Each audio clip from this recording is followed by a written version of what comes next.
السلام علیکم ورحمۃ اللہ وبرکاتہ۔ الحمد للہ رب العالمین، والصلاة والسلام علی سید الانبیاء والمرسلین وعلی آلہ واصحابہ اجمعین، اما بعد فاعوذ باللہ من الشیطان الرجیم، بسم اللہ الرحمن الرحیم۔ ومن يعص الله ورسوله ويتعد حدوده يدخله نارا خالدا فيها،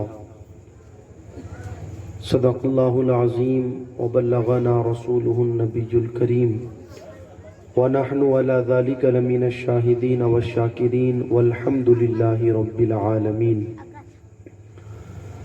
آئیے سب سے پہلے ہم اور آپ مل کر انتہائی عقیدت و محبت کے ساتھ گنبد خضرا میں آرام فرمانے والے آقا حضور رحمت عالم نور مجسم دائی حلیمہ کے حلیم، امت کے غمخوار، ہم غریبوں کے غم گسار، نائب پروردگار جناب احمد مجتبی محمد مصطفیٰ صلی اللہ تعالی علیہ وسلم کی بارگاہ مقدسہ میں درود و سلام کا تحفہ پیش کریں، پڑھیں باواز بلند اللہم صلی علی سیدنا و مولانا محمد مبارک وسلم، صلاۃ و سلام علیک یا رسول اللہ صلی اللہ تعالی علیہ وسلم۔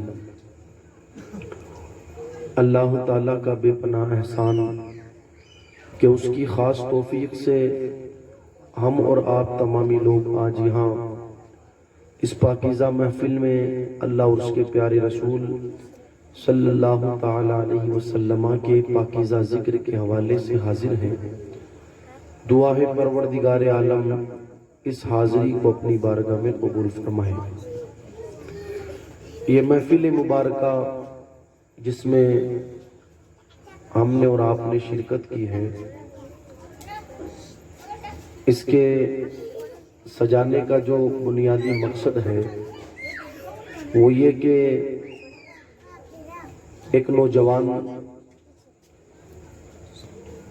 جس کا نام محمد گلفان تھا، چند دنوں پہلے اس کا انتقال ہوا۔ اس کے ایصال ثواب کے حوالے سے اس محفل مبارکہ کو سجایا گیا۔ مولا کریم اس پاکیزہ محفل کے صدقے طفیل اس کی مغفرت فرمائے اور اللہ اس کی قبر پر رحمت و انوار کی بارش نازل فرمائے، آخرت کی منزلوں میں اللہ تعالیٰ اس کے لیے آسانیاں پیدا فرمائے۔ دیکھو، یہ ہونے والی جو موتیں ہیں، اگر کوئی سیکھنے والا ہو، سمجھنے والا ہو تو انسان کو بہت کچھ سکھاتی بھی ہے، بہت کچھ سمجھاتی بھی ہے۔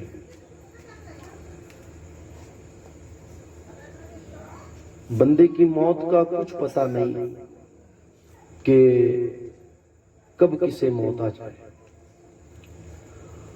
بھائی اس مرحوم کا جو انتقال ہوا، مرحوم محمد گلفام کا، کوئی سمجھ سکتا تھا، کوئی سوچ سکتا تھا کہ کام کرنے کے لیے جانے والا واپس پلٹ کر کے نہیں آئے گا؟ گیا ہے تو اس حال میں کہ اپنی زندگی کے ساتھ گیا ہے، مگر واپس لوٹے گا تو اس کیفیت میں کہ اس کا جنازہ گھر کی طرف لوٹے گا۔ تو یہ کوئی نہیں سوچ سکتا۔ تو یہ ساری وہ چیزیں ہیں جو انسان کو بہت کچھ سکھاتی ہے، بہت کچھ بتاتی ہے۔ شرط یہ ہے کہ کوئی سمجھنے والا ہو، کوئی ان چیزوں پر غور و فکر کرنے والا ہو۔ وہ کسی شاعر نے کہا تھا، موت سے کس کو رستگاری ہے، آج وہ تو کل ہماری باری ہے۔ دعا ہے پروردگار عالم ہمیں بھی موت سے پہلے پہلے موت کی تیاری کی توفیق عطا فرمائے۔ چند گزارشات مجھے آپ لوگوں کے سامنے عرض کرنی ہے۔ اللہ ارشاد فرماتا ہے، وَمَن يَعْصِ اللَّهَ وَرَسُولَهُ وَيَتَعَدَّ حُدُودَهُ يُدْخِلْهُ نَارًا خَالِدًا فِيهَا، جو لوگ اللہ اور اس کے رسول صلی اللہ تعالی علیہ وسلم کی نافرمانی کرتے ہیں، وَيَتَعَدَّ حُدُودَهُ، اور اللہ تبارک و تعالی کی حدوں کو توڑتے ہیں، يُدْخِلْهُ نَارًا، اللہ تعالیٰ انہیں دوزخ میں داخل فرمائے گا، خالداً فیہا، اور اس دوزخ میں وہ لوگ پھر ہمیشہ ہمیش رہیں گے۔ اس آیت کریمہ میں اللہ تبارک و تعالیٰ نے جس چیز کا ذکر فرمایا وہ یہ ہے کہ اگر کوئی دنیا میں اللہ اور اس کے رسول صلی اللہ تعالی علیہ وسلم کی نافرمانی کر کے اپنی زندگی گزار رہا ہے تو وہ یہ نہ سوچے کہ مجھ سے کچھ نہیں کہا جائے گا، میں جو چاہے وہ کروں، میری کوئی باز پرس نہیں ہونے والی۔ یہ ہمارے دل و دماغ کا باطل خیال ہے۔ حقیقت تو یہ ہے کہ زندگی کے ہر عمل کے بارے میں قیامت کے دن بندے سے پوچھ تاچھ ہونی ہے، بندے کا حساب ہونا ہے۔ اللہ قرآن مقدسہ میں ارشاد فرماتا ہے لَتُسْأَلُنَّ يَوْمَئِذٍ عَنِ النَّعِيمِ، اے بندے ضرور ہم تجھ سے ہر نعمت کے بارے میں سوال کریں گے۔ میرے آقا علیہ السلام نے ارشاد فرمایا قیامت کے دن ہر بندہ جب تک 5 سوالوں کا جواب خدا کی بارگاہ میں نہ دے لے اس وقت تک وہ اپنے قدم کو ہلا بھی نہ سکے گا۔ پوچھا گیا یا رسول اللہ علیہ السلام وہ 5 سوالات کیا ہیں؟ آقا علیہ السلام ارشاد فرماتے پہلا سوال بندے سے ہوگا بندے بتا تو نے اپنی عمر کہاں گزاری، اپنی زندگی کہاں گزاری۔ دوسرا سوال اس بندے سے کیا جائے گا بندے بتا تو نے اپنی جوانی کہاں گزاری۔ تیسرا سوال بندے سے میرا اللہ پوچھے گا بندے بتا تو نے مال کہاں سے کمایا، پیسہ کہاں سے کمایا۔ اور چوتھا سوال اس بندے سے کیا جائے گا بتا تو نے اپنا کمایا ہوا پیسہ خرچ کہاں پر کیا۔ اور 5واں سوال میرے آقا علیہ السلام نے ارشاد فرمایا کہ اس بندے سے پوچھا جائے گا، اللہ فرمائے گا بندے بتا جتنا علم تو نے حاصل کیا تھا اس علم پر تو نے عمل کتنا کیا۔ جب تک بندہ ان 5 سوالوں کا جواب خدا کی بارگاہ میں دے نہیں لے گا اس وقت تک بندہ خدا کی بارگاہ سے اپنا قدم بھی نہیں ہٹا سکے گا، اپنا قدم بھی نہیں اٹھا سکے گا۔ تو آپ سوچے، کوئی یہ نہ سوچے کہ بس ہمیں دنیا میں بھیج دیا گیا اب ہم جو چاہیں وہ کریں، جیسے چاہیں ویسے رہیں، اپنی زندگی اپنی من مرضی کے مطابق گزارے، ہم سے کوئی نہیں پوچھنے والا، ہم سے کوئی کچھ نہیں کہنے والا۔ یہ دنیا کا معاملہ ہے، دنیا کا معاملہ۔ ادھر دنیا کی آنکھ کو بند ہونا ہے اور آخرت کی آنکھ کو کھلنا ہے۔ قبر کے حوالے سے بھی آپ نے سن رکھا ہے کہ جب بندہ قبر میں پہنچے گا تو پہنچنے کے ساتھ اس بندے سے 3 سوال کیے جائیں گے بندے بتا تیرا دین کیا ہے، تیرا رب کون ہے، اور تو مصطفیٰ جان رحمت صلی اللہ تعالی علیہ وسلم کے بارے میں دنیا میں کیا کہا کرتا تھا۔ اسی طریقے سے اور بھی متعدد احادیث کے اندر حضور علیہ السلام نے آخرت کے حوالے سے فرمایا کہ قیامت کے دن بندے سے جہاں پر اور کئی سارے سوال کیے جائیں گے وہاں پر ایک سوال یہ بھی کیا جائے گا بندے بتا تو نے دنیا کے اندر رہ کر کے نمازیں کتنی پڑھی، پروردگار عالم کے اس حکم پر جو اللہ نے ارشاد فرمایا کہ اقیموا الصلاۃ نماز کو قائم کرو، تو نے اس حکم پر کتنا عمل کیا۔ پتہ کیا چلا، کسی بندے کو اگر دنیا میں بھیج دیا گیا ہے تو وہ یہ نہ سوچے کہ اب ہم سے کچھ پوچھ تاچھ نہیں ہونے والی، ہمیں کچھ نہیں کہا جانے والا۔ یہ ہمارے دل و دماغ کا غلط خیال ہے۔ حقیقت یہ ہے ہمیں زندگی کے ہر عمل کے بارے میں قیامت کے دن اللہ کی بارگاہ میں حساب دینا ہے۔ اب آپ مجھے بتائیں یار، جب چھوٹی سے چھوٹی چیز کے بارے میں بندے کو خدا کی بارگاہ میں حساب دینا ہے تو جس بندے نے اپنی زندگی کو گناہوں کے اندر گزارا، جس بندے نے حرام طریقے سے مال کمایا، جس بندے نے اپنی زندگی کو ناجائز کاموں میں لگائے رکھا، خدا را وہ خدا کی بارگاہ میں اپنی زندگی کا، اپنے مال کا بھلا کیسے حساب دے سکے گا؟ ہماری اور آپ کی کیا حیثیت اور کیا اوقات؟ اللہ کے مقرب بندے صحابہ کرام رضوان اللہ تعالی علیہم اجمعین اور بزرگان دین رضی اللہ تعالی عنہم کی یہ کیفیت ہوتی کہ وہ جب بھی خدا کی بارگاہ میں دعا کے لیے ہاتھ اٹھاتے تو یہ دعا کرتے، پروردگار عالم تو ہم سے قیامت کے دن حساب نہ لینا، اس لیے کہ اگر تو ہم سے حساب لے گا ہم تیری بارگاہ میں حساب نہیں دے پائیں گے۔ آپ سوچیں خدا تبارک و تعالی کسی سے دنیا کا حساب قیامت کے دن لے، کون ہے جو خدا کی بارگاہ میں حساب دے سکے؟ آپ سوچیں پہلا سوال اللہ پوچھے گا، بندے بتا تو نے اپنی زندگی کو کہاں گزارا؟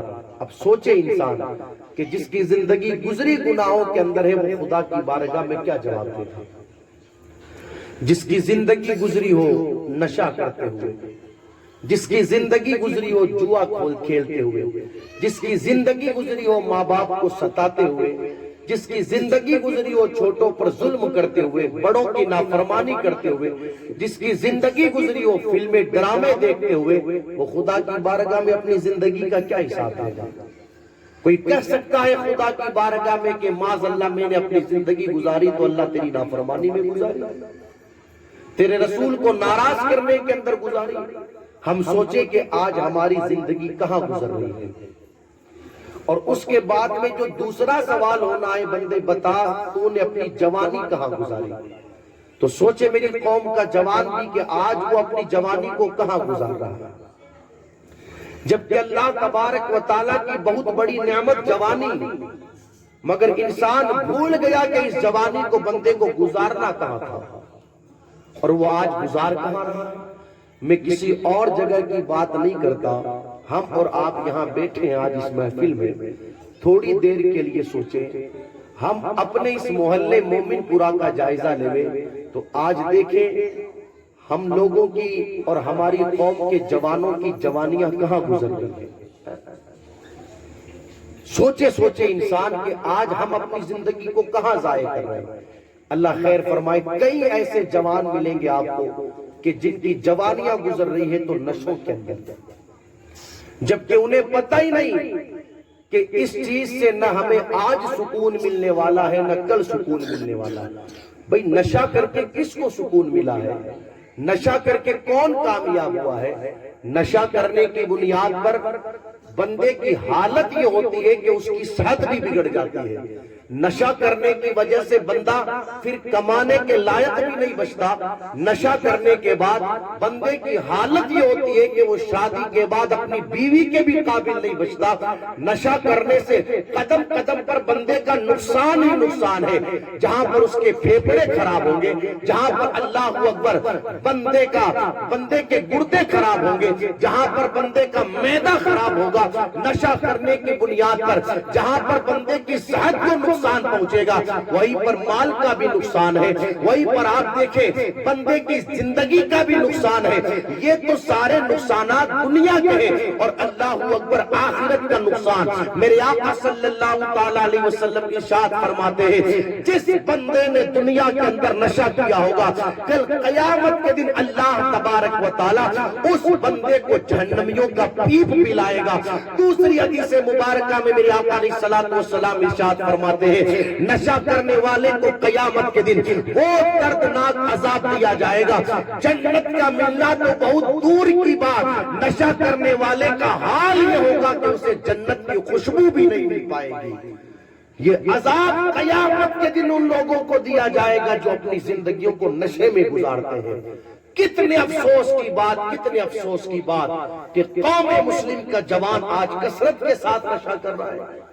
طریقہ بدل گیا لوگوں کا، کوئی شراب سے نشہ کرے، کوئی گانجے سے نشہ کرے، کوئی گولیوں سے نشہ کرے، مگر یاد رکھے میرے آقا علیہ الصلوۃ والسلام ارشاد فرماتے کل مسکر حرام، ہر نشہ کرنے والی چیز حرام ہے۔ اب چاہے کوئی شراب سے نشہ کرے، چاہے بھانگ گانجے سے نشہ کرے، افیون سے نشہ کرے، گولیوں سے نشہ کرے، ہر وہ چیز جس سے بندے کی عقل پر پردہ پڑ جاتا ہے، مصطفیٰ جان رحمت نے اس چیز کو حرام فرمایا ہے۔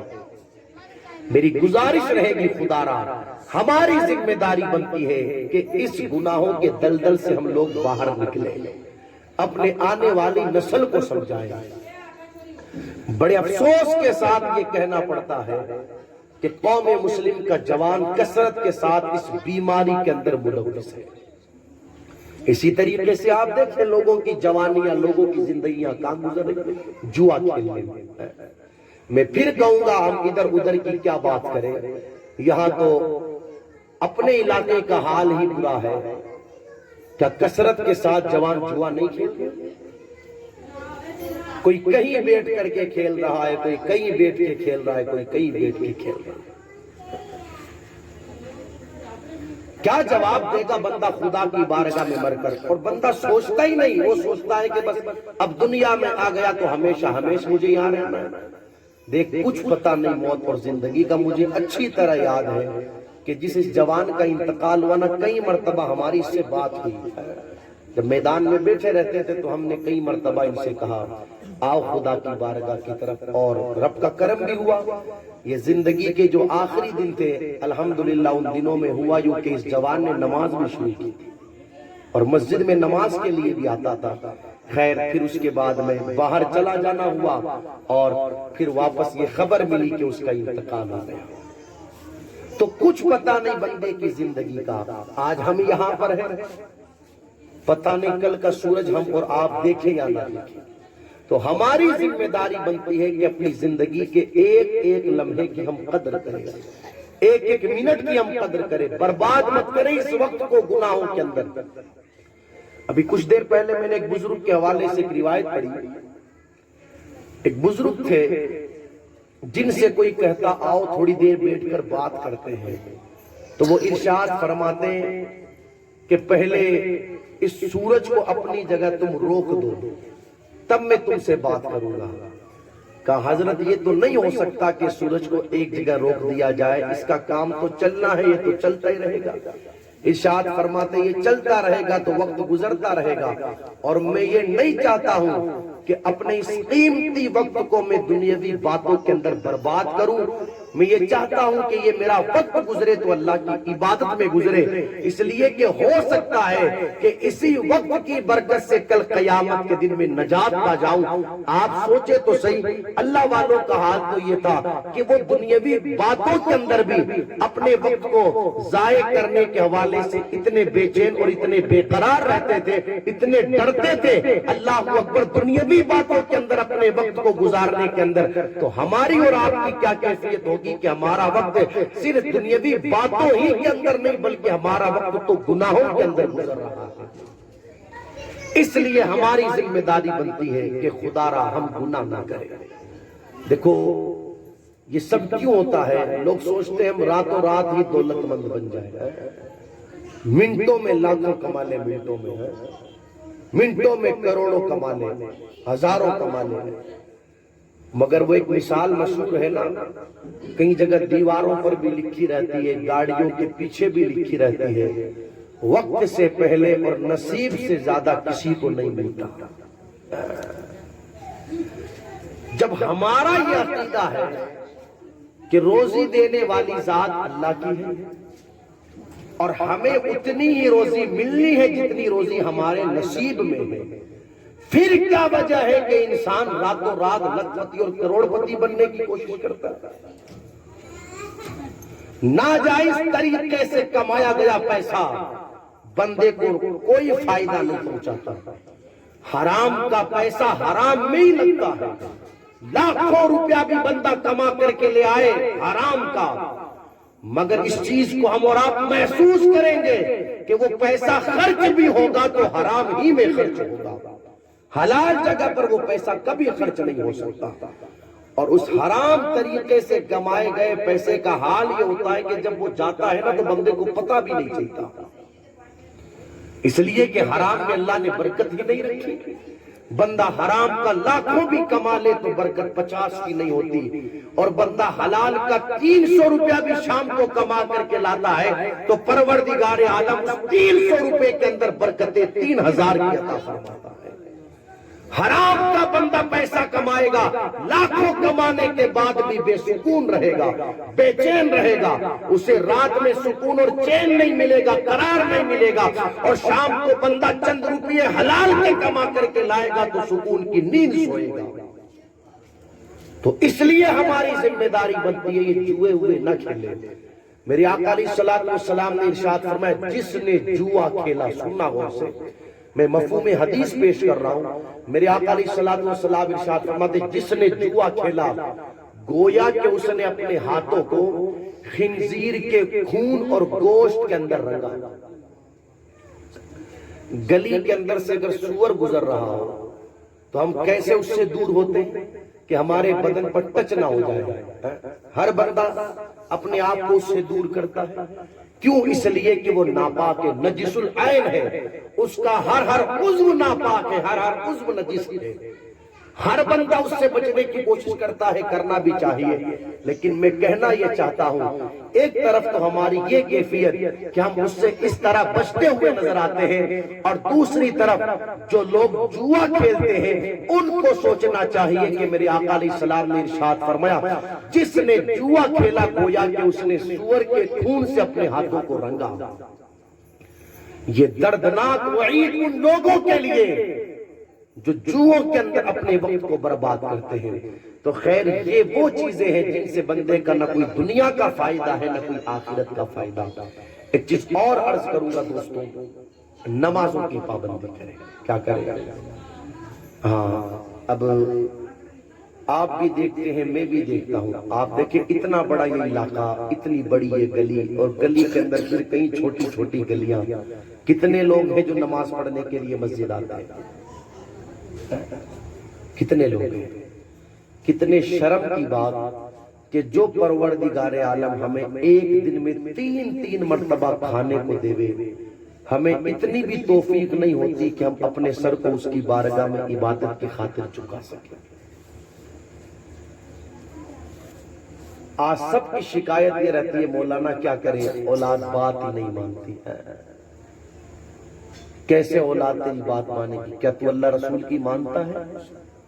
جو اللہ رسول کی مانتا ہے نا پھر اولاد بھی اس کی مانتی ہے. اور اولاد ہی نہیں، جو اللہ رسول کی ماننے والا ہوتا ہے پھر جانور بھی اس کی مانتے ہیں. ایک صحابی رسول ہیں، نام جن کا حضرت سفینہ رضی اللہ تعالیٰ عنہ. تو ایک مرتبہ ہوا یوں کہ قافلے کے ساتھ جا رہے تھے سفر پر، تو دوران سفر ان کو قضائے حاجت کے لیے، فراغت کے لیے جنگل جانا ہوا یوں کہ وہ قافلہ تو آگے گزر گیا، حضرت سفینہ پیچھے رہ گئے. تو جنگل کے اندر سامنے ایک شیر آ گیا. حضرت سفینہ نے جب جنگل کے جانور اس شیر کو دیکھا تو گھبرائے نہیں، چیخو پکار نہیں کیا، بلکہ ارشاد فرماتے اے جنگل کے شیر، میں مصطفیٰ جان رحمت صلی اللہ تعالیٰ علیہ وسلم کا غلام ہوں. تو جنگل کے شیر نے بھی گویا کہ بزبان حال کہا اے مصطفیٰ جان رحمت کے غلام، اگر تو حضور کا غلام ہے تو پھر میں تیرا غلام ہوں. یاد رکھیں شیر کا کام چیر پھاڑ کر دینا ہے، شیر کا کام بندے کو ہلاک کر دینا ہے. مگر حضرت سفینہ رضی اللہ تعالیٰ عنہ نے کہا میں مصطفیٰ جان رحمت کا غلام ہوں. تو شیر نے کہا جب تم حضور کے غلام ہو تو میں تمہارا غلام ہوں. اب چیر پھاڑ نہیں کی جائے گی، قافلہ آگے چلا گیا ہے، تم پیچھے رہ گئے ہو، تو آؤ میں تم کو قافلے والوں سے ملا دیتا ہوں. شیر حضرت سفینہ کو اپنے ساتھ لے کر کے ان کے قافلے والوں سے ملاتا ہوا نظر آتا ہے. پتہ کیا چلا؟ جو اللہ رسول کے حکموں کو مانتا ہے پھر انسان ہی نہیں جانور بھی اس کے حکموں کو مانا کرتے ہیں. مگر آج ہم نے اللہ رسول کے حکموں کو ماننا چھوڑ دیا تو جانور تو بہت دور کی بات، اولادی ہماری نہیں مانتی. تو خیر ہماری ذمہ داری بنتی ہے کہ ہم کیا کریں، نماز پڑھیں. کیا کریں؟ آئے دوستو نماز کے لیے آئے نماز پڑھنے کے لیے آئے. دیکھو آج یہ نوجوان لڑکا چلا گیا، کل ہمیں بھی چلا جانا ہے. دنیا میں جن جھمیلوں میں ہم اور آپ لگے ہوئے ہیں نا، مرنے کے بعد کوئی کام نہیں آنے والا، کوئی کام نہیں. آپ مجھے بتاؤ کیا اس نوجوان کے دوست نہیں تھے؟ خوب دوست تھے جن کے ساتھ 2-2 3-3 گھنٹہ 4-4 گھنٹہ گزارا جاتا تھا. آج مرنے کے بعد ایک دوست بھی جاتا ہے قبر پر فاتحہ پڑھے، ایک بھی گیا قبر پر، کوئی کام نہیں آنے والا مرنے کے بعد کوئی.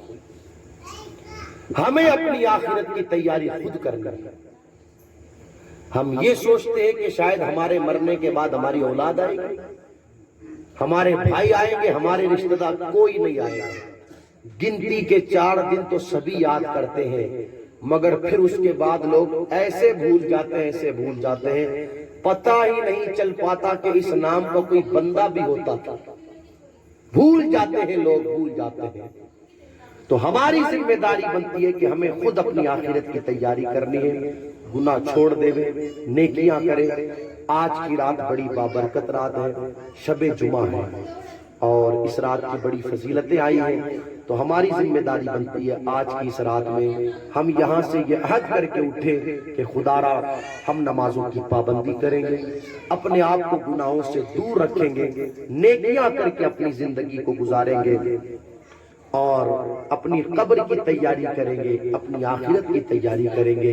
یہی پیغام مصطفیٰ جان رحمت صلی اللہ تعالیٰ علیہ وسلم نے دیا، اور یہی تعلیم اللہ تبارک و تعالیٰ کا قرآن ہمیں دیتا ہے۔ کئی مقامات پر اللہ نے ارشاد فرمایا، الذی خلق الموت والحیات لیبلوکم ایکم احسن عملا۔ بندے، ہم نے جو موت اور زندگی کو پیدا کیا ہے، اس کے پیدا کرنے کا مقصد یہ ہے تاکہ تم دنیا میں جا کر کے نیکیاں کرو، اللہ کی یاد میں اپنی زندگی کو گزارو۔ تو پروردگار عالم نے ہمیں دنیا میں بھیجا ہے اچھائیاں کرنے کے لیے، نیکیاں کرنے کے لیے، نہ کرے گناہ۔ کئی سارے گناہ ہیں، کئی سارے گناہ جو اس وقت ہمارے اندر گھر کر چکے ہیں۔ میں کس گناہ کا ذکر کروں؟ اب تو حالت یہ ہو گئی کہ آپ دیکھیں قوم مسلم کی اکثریت کا گزارا حرام پر ہو رہا ہے۔ حرام پر کس پر ہو رہا ہے؟ سود اور بیاج پر ہو رہا ہے، سود اور بیاج پر۔ وہ کون سا گھر ہے اور وہ کون سا علاقہ ہے، وہ کون سی گلی ہے، الا ماشاءاللہ کہ جس کا گزارا سود اور بیاج پر نہ ہو۔ جبکہ فرمایا گیا کہ اگر پیٹ میں حرام کا ایک لقمہ جاتا ہے تو اس بندے کی 40 دن تک دعائیں قبول نہیں ہوتی۔ ایک لقمہ پیٹ میں رہے حرام کا تو 40 دن دعائیں قبول نہ ہو۔ جس قوم کا حال یہ ہو کہ سارا کا سارا کھانا ہی خدا را حرام کا پیٹ میں اتر رہا ہو، تو پھر اس قوم کی دعائیں کیسے قبول ہوگی؟ اور جب پیٹ میں حرام کے لقمے جاتے ہیں تو پھر اللہ تبارک و تعالیٰ اس بندے سے عبادت کی توفیق چھین لیتا ہے۔ آج جو ہمیں خیال نہیں آتا نا کہ ہم نماز پڑھیں، خدا کی عبادت کریں، خدا کی بارگاہ میں اپنے سر کو جھکائیں، اس کی ایک وجہ یہ ہے کہ پیٹ میں لقمہ حرام کا پہنچ رہا ہے۔ حرام لقمے کی بنیاد پر دل سیاہ ہو گیا۔ اب تو اس بات کی طرف بندے کی توجہ ہی نہیں جاتی کہ بندہ خدا کی بارگاہ میں حاضر ہو کر کے اپنے سر کو جھکائے۔ کل تک سنتے تھے کہ صرف مردوں کا حال یہ ہے کہ وہ سود کا لین دین کرتے ہیں، اب تو اللہ رحم فرمائے یہ بھی دیکھنے کو ملا کہ عورتوں میں بھی یہ بیماری رائج ہو گئی کہ عورتیں بھی سود کا کاروبار کرنے لگی۔ کیا اثر پڑے گا بچوں کی زندگیوں پر؟ بندہ سوچتا ہے جو کچھ ہے وہ دنیا ہی ہے۔ باضابطہ ایجنٹ آتے ہیں دوسرے شہروں سے، دوسرے علاقوں سے، اور آ کر کے چند عورتوں کے ذریعے پورے محلوں میں، پوری گلیوں میں، پورے گاؤں میں، پورے علاقوں کے اندر سود اور بیاج کے اوپر روپیہ سپلائی کرتے ہیں۔ 15,000، 20,000، 18,000، 22,000، پھر ہفتہ وار، 15 دن وار، مہینہ وار قسطیں باندھی جاتی ہے۔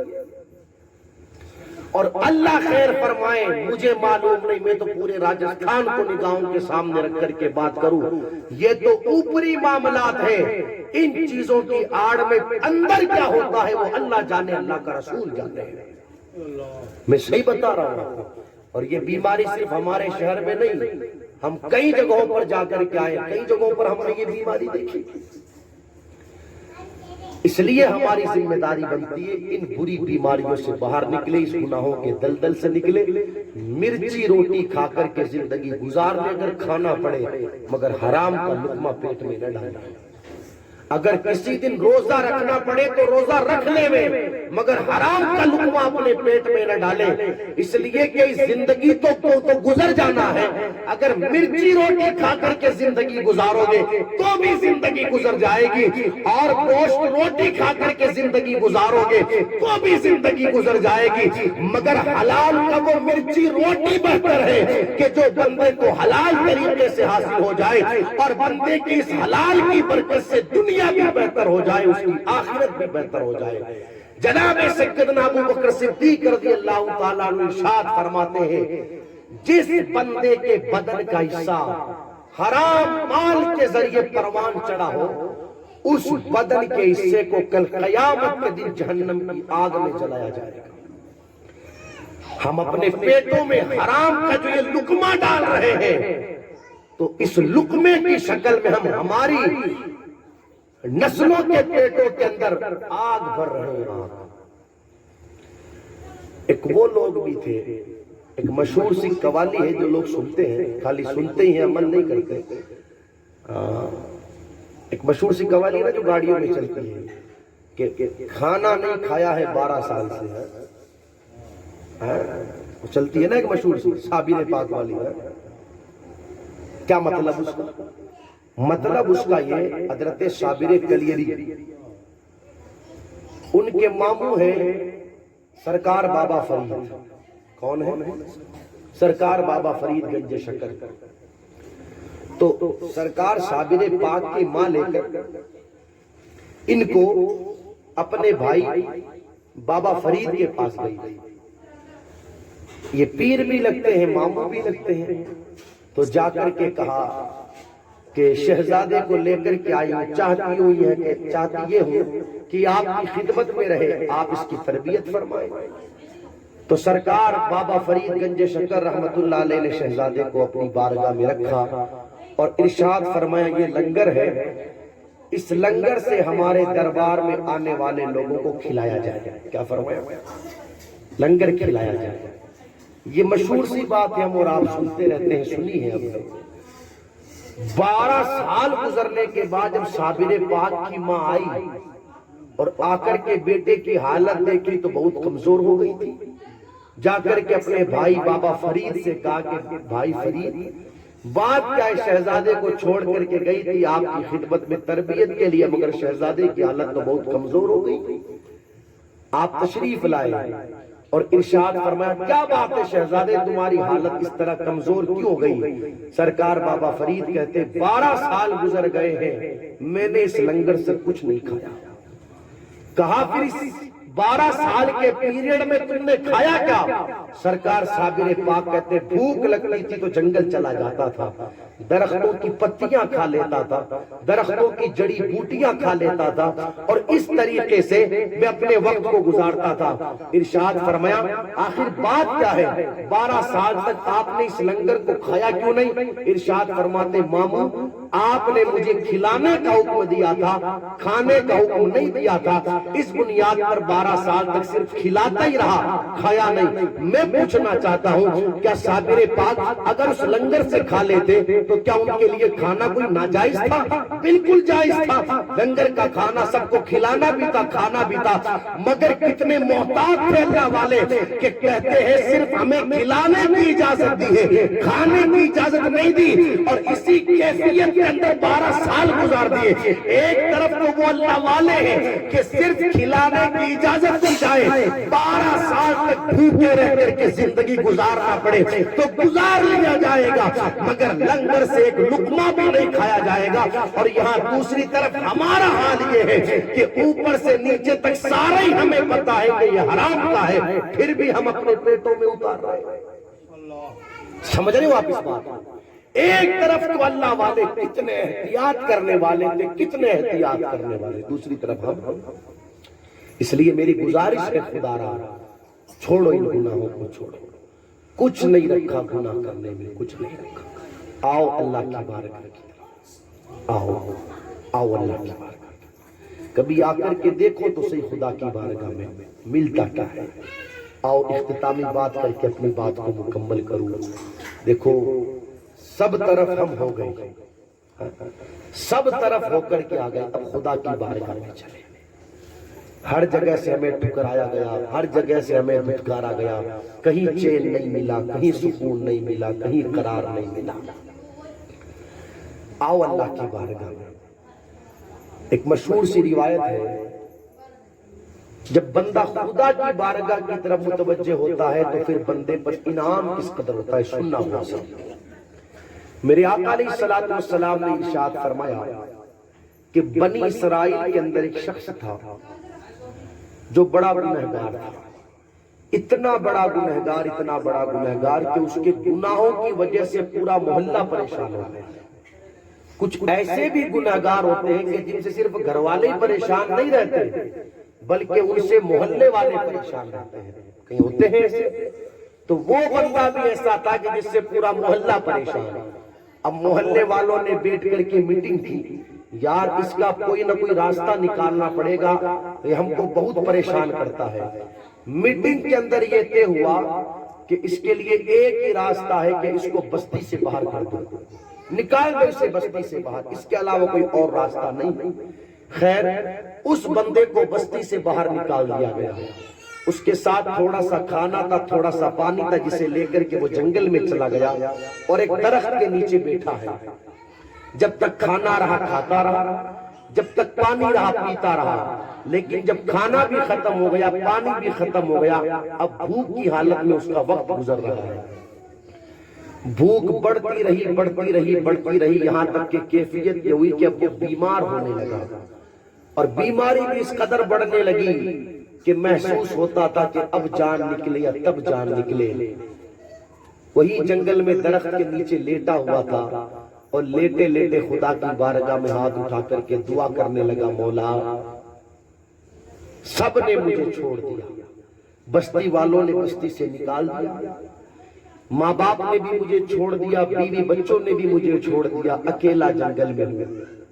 پروردگار عالم اب سہارا صرف تیرا ہی ہے، میں تیری بارگاہ میں دعا کرتا ہوں تو مجھے معاف کر دے مولا، اگر تو معاف کر دے تو تیرا کچھ جاتا نہیں، اور تو معاف نہ کرے تو تیرا کوئی فائدہ نہیں۔ میں سچے دل سے تیری بارگاہ میں دعا کرتا ہوں مولا تو مجھے معاف کر دے۔ اس بندے نے خدا کی بارگاہ میں دعا کی اور دعا کرنے کے بعد مر گیا۔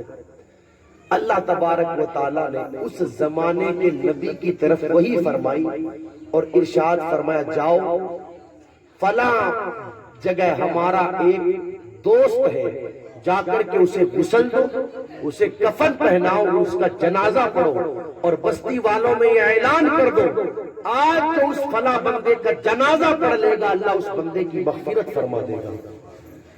جب اللہ کے نبی اس بستی سے نکلنے لگے تو آپ نے بستی میں اعلان کر دیا، پوری قوم آپ کے پیچھے۔ جنگل میں پہنچے تو دیکھا کوئی اور نہیں ہے، وہی بندہ ہے جسے بستی سے نکالا تھا۔ خیر اللہ کا حکم ملا تھا، غسل بھی دیا، کفن بھی پہنایا اور اس کا جنازہ بھی پڑھا۔ پھر خدا کی بارگاہ میں ہاتھ اٹھا کر کے دعا کی، مولا یہ تو وہ بندہ تھا جس کے پاپوں کی وجہ سے پورا علاقہ پریشان، پوری بستی پریشان، اور تو کہتا ہے کہ یہ تیرا دوست ہے۔ پروردگار عالم نے ارشاد فرمایا، اصل میں بات یوں ہے، یہ بات ٹھیک ہے کہ یہ بندہ گنہگار تھا، سیاہکار تھا، پوری بستی نے اسے بستی سے نکال دیا اور جنگل میں آ کر کے درخت کے نیچے بیٹھ گیا، سب نے اسے چھوڑ دیا، مگر مرنے سے پہلے اس نے ہماری بارگاہ میں ہاتھ اٹھا کر کے دعا کی، مولا سب نے تو چھوڑ دیا ہے، تیرا ہی سہارا ہے، تو معاف کر دے، تیرا کچھ جاتا نہیں، معاف نہ کرے تیرا کوئی فائدہ نہیں۔ اب تم ہی بتاؤ، اسے سب چھوڑ دے، اگر اسے رب بھی چھوڑ دے تو پھر میرا بندہ جائے گا کہاں؟ اسے سب چھوڑ دیتے ہیں، وہ تو پناہ لینے کے لیے خدا کی بارگاہ میں آتا ہے۔ اس نے ہماری بارگاہ میں ایسی سچی توبہ کی، ایسی سچی توبہ کی کہ ہم نے اس کو تو بخش ہی دیا ہے، آج جس نے اس کا جنازہ کر لیا ہے ہم نے ان ساروں کو بخش دیا ہے۔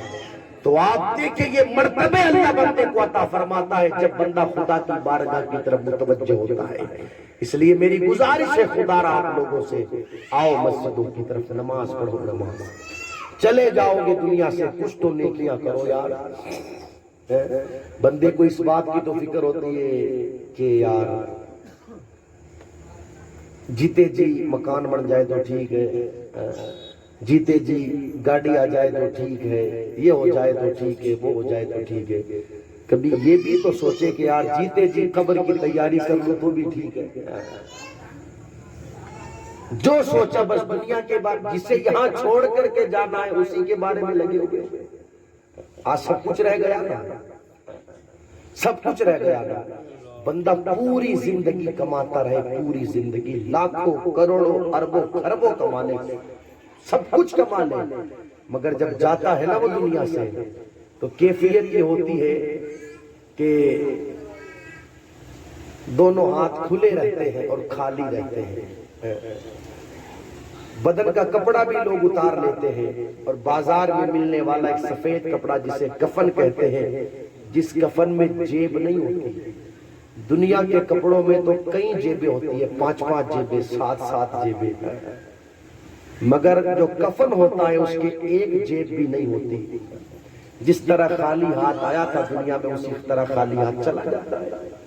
ہاں، اپنے ساتھ لے کر کے کچھ جاتا ہے اسے بندے کا عمل کہتے ہیں۔ وہ عمل چاہے اچھا ہو چاہے برا ہو، فیصلہ ہمارے ہاتھ میں ہے کہ ہم اچھا عمل لے کر کے دنیا سے جانا چاہتے ہیں یا برا عمل لے کر کے۔ تو میں امید کروں گا کہ جو باتیں میں نے آپ کے سامنے عرض کی ہیں، آپ ان باتوں پر غور و فکر کرنے کی کوشش کریں گے، عمل کرنے کی کوشش کریں گے۔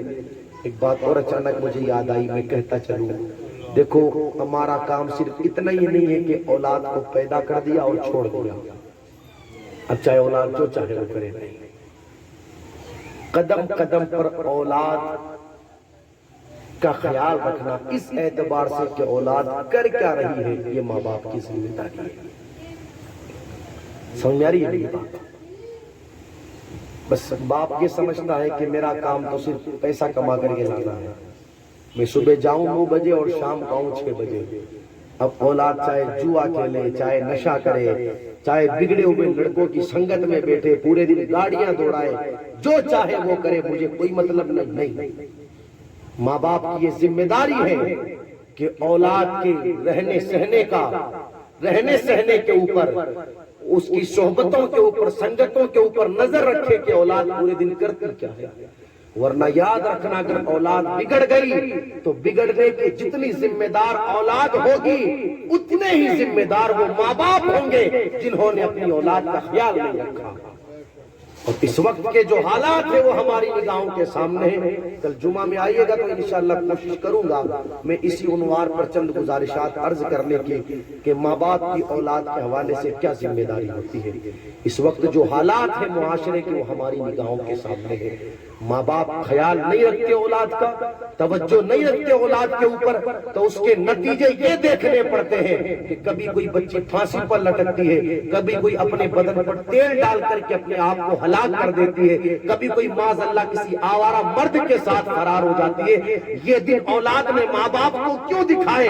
یہ اس لیے ماں باپ کو دکھائے کہ ماں باپ نے شروع ہی سے اولاد کے اوپر کوئی توجہ نہیں دی، ورنہ اولاد کے اوپر اگر ماں باپ نے شروع ہی سے توجہ دی ہوتی تو آج اولاد ماں باپ کو خون کے آنسو نہیں رلاتی، بلکہ اولاد تو ماں باپ کے لیے آگ کی ٹھنڈک بنتی ہوئی نظر آتی۔ وہی اولاد ماں باپ کے لیے آنکھوں کی ٹھنڈک بنتی ہے جن اولاد پر ماں باپ شروع ہی سے توجہ دیتے ہیں، اور جن اولادوں پر توجہ نہیں دی جاتی پھر وہ بڑھاپے میں اولاد ماں باپ کو خون کے آنسو رلاتی ہوئی نظر آتی ہے۔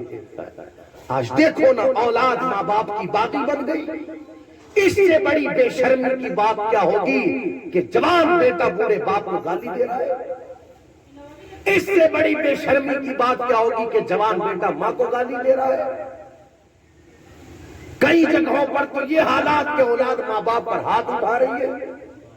جس باپ نے اپنا سب کچھ لگا دیا اولاد کے لیے، اپنا سب کچھ لگا دیا اولاد کے لیے، آج اس اولاد نے یہ دن دکھائے اس باپ کو، تو یہ حالات کیوں ہوتے ہیں؟ اس لیے کہ ماں باپ نے اولاد پر توجہ نہیں دی۔ اس لیے اس بات پر بھی غور و فکر کریں، یہ نہیں کہ صرف پیسہ کمایا اور لا کر کے دے دیا۔ آج کل گھروں میں مردوں کا صرف اتنا ہی کام رہ گیا کہ تم صرف مہینہ کا مہینہ تنخواہ لا کر کے دو، باقی آپ کو چوں بھی بولنے کی اجازت نہیں ہے گھر میں۔ سمجھ میں آ رہی ہے؟ گھر کے سارے معاملات عورتوں کے ہاتھوں میں، کیا لانا، کیا خریدنا، کیا دینا، کتنا لینا، کتنا، سارا معاملہ عورتوں کے ہاتھوں میں، مردوں کا کام صرف پیسہ کماؤ، پیسہ۔ جبکہ فرمایا گیا الرجال قوامون علی النساء، مرد گھر کا حاکم ہے، اور ہونا تو یہ چاہیے گھر کا کوئی بھی کام حاکم کی مرضی پوچھے بغیر ہو ہی نہ، ہر کام کے اندر اجازت گھر کے ذمہ دار سے لی جائے، حتیٰ کہ اگر عورت اپنے مائکے بھی جانا چاہتی ہے، مائکے بھی، تو اس وقت تک شریعت نے اس کو جانے کی اجازت نہیں دی جب تک کہ وہ شوہر سے اجازت نہ لے لے۔ جب ماں کے جانے کی شریعت اجازت نہیں دیتی جب تک کہ وہ اپنے شوہر سے پوچھ نہ لے لے، تو کیا بازار جانے کی اجازت دے گی شریعت؟ اور دیگر کام کاج کرنے کی شریعت اجازت دے گی؟ مگر ان ساری چیزوں پر ہم نے بھی اپنے آپ کو بس اسی طرح گھر کے اندر پیش کیا۔ خیر، اللہ کی بارگاہ میں دعا ہے پروردگار عالم عمل کی توفیق عطا فرمائے، اور میں پھر گزارش کروں گا سارے لوگوں سے جتنے یہاں پر بیٹھے، نماز پڑھیں گے انشاءاللہ۔ آیا کیا آیا، کچھ نہیں جائے گا، کچھ نہیں، چلے جاؤ گے دنیا سے۔ کفن میں لیٹ کر کے پچھتانے سے پھر فائدہ نہیں ہوگا۔ آج موقع ہے، سانسیں چل رہی ہیں تو قدر کر لیں، سانسوں کی قدر کر لیں۔ حضرت عبداللہ ابن مسعود فرماتے ہیں، میں اس دن سے برا کسی دن کو نہیں جانتا کہ دن گزر جائے اور اس دن میں کوئی نیکی نہ کروں۔ یہ بزرگوں کی کیفیت تھی، پورا پورا دن گزر جاتا ہے، سوچے ہم کوئی نیکی کر پاتے۔ اس چیز کا احساس مرنے کے بعد ہوگا، تو بعد میں پچھتانے سے کوئی فائدہ نہیں۔ ہمیں اپنا بھی خیال رکھنا ہے، خود بھی نیکیاں کرنی ہے، اپنے گھروں کے اندر نیکیوں کا ماحول پیدا کرنا ہے۔ 20 مرتبہ اس علاقے سے، اس گلی سے میرا گزرنا ہوا، ہم نے کوئی 50 بار دیکھا مسلمانوں کے گھروں سے گانوں کی آوازیں، فلموں کی آوازیں۔ کتنی شرم کی بات ہے، میں صحیح بتا رہا ہوں، میں نے خود سنا اپنے کانوں سے۔ مسلمانوں کے گھروں سے فلموں کی آوازیں، گانوں کی آوازیں۔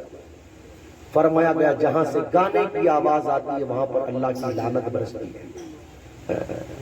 دن کو لعنتیں سمیٹے، رات کو لعنتیں سمیٹے، اور پھر یہ کوشش کرے کہ ہمیں برکتیں ملے۔ جہاں خدا کی لعنت برستی ہے وہاں پر برکت نہیں ہوتی، برکت وہاں ہوتی ہے جہاں پر خدا کی رحمت برستی ہے۔ تو سمجھو، ان ساری چیزوں کو سمجھو، اللہ عمل کی توفیق عطا فرمائے۔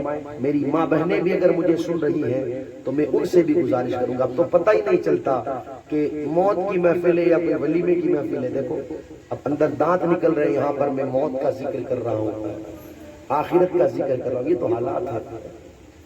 جبکہ ایسا ہو سکتا ہے کہ کسی گھر سے جوان بیٹے کا جنازہ نکلا اور پھر لوگوں کے دانت نکالنے کی آوازیں بلند ہو۔ احساس نہیں ہے نا، جو مر گیا وہ مر گیا، ہمیں کیا کرنا، ہم تو زندہ ہیں۔ بندے کو اس بات کا احساس نہیں کہ وہ چلا گیا مجھے جانا ہے۔ کتنے افسوس کی بات یار، جس عورت کا بدن اتنا نازک کہ پیاز کاٹنے بیٹھے تو آنکھ سے آنسو نکل جائے۔ جب گناہ کرنے کی بنیاد پر خدا را قیامت کے دن اور قبر میں، حشر میں عذابات کی وہ شکار ہوگی تو اس کا حال کیا ہوگا۔ فرمایا گیا بے نمازی کو قبر دبائے گی اور اس طرح دبائے گی کہ فصلیاں ایک دوسرے میں مل جائے گی۔ دروازے کے اندر اگر ذرا سی انگلی آ جائے تو چیخ نکل جاتی ہے، تو جسے قبر دبائے گی تو پھر اس کا حال کیا ہوگا۔ تو خیر، کہنے کے لیے باتیں کئی ساری ہیں، میں کہتا رہوں گا، آپ سنتے رہیں گے۔ اصل چیز یہی ہے کہ جو کچھ کہا گیا اس پر عمل کریں، اللہ عمل کی توفیق عطا فرمائے۔ استغفر اللہ ربی من کل ذنب واتوب الیہ۔ 1 گھنٹہ اور تقریباً ہونے کو آیا مجھے گفتگو کرتے ہوئے، اللہ عمل کی توفیق دے، اور خود بھی نماز پڑھو، ماحول پیدا کرو اپنے گلیوں کے اندر، آؤ تو 2-4 لوگوں کو اپنے ساتھ لے کر کے آیا کرو، ہے نا۔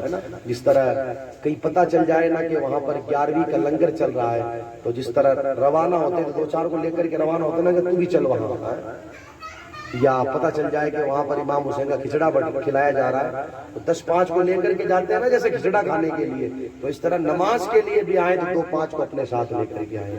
خیر کلمہ شریف پڑھ لیں، لا الہ الا اللہ محمد رسول اللہ. کھڑے ہو جائیے، صلی اللہ علیہ وسلم.